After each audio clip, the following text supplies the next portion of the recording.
सोलापूर कृषी उत्पन्न बाजार समितीमध्ये कांद्याचे दर जे आहेत ते पडलेलेच आपल्याला पाहायला मिळत आहेत।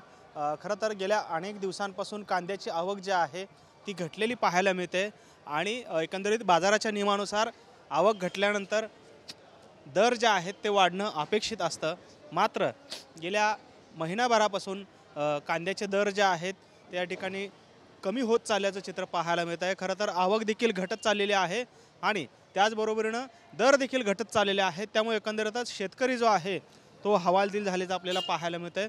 खरं तर मागील महिन्यामध्ये या ठिकाणी सोलापूर कृषी उत्पन्न बाजार समितीमध्ये कांद्याला 24 ते 25 रुपयांचा भाव होता।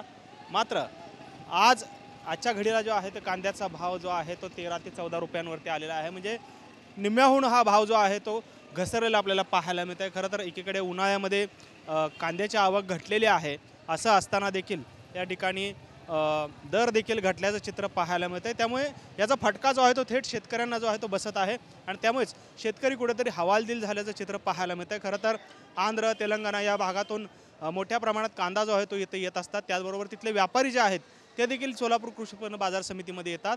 मात्र त्या बाजारपेठांमध्ये कांद्याची आवक झाल्यामुळे या ठिकाणी तिथले व्यापारी सोलापूरमध्ये येत नाही आहेत आणि परिणामी कांद्याचे दर जे आहेत ते कमी झालेलेच आपल्याला पाहायला मिळत आहेत। कॅमेरामन विनोद हुमनाबादकरसह सागर सुरवसे, TV9 मराठी, सोलापूर।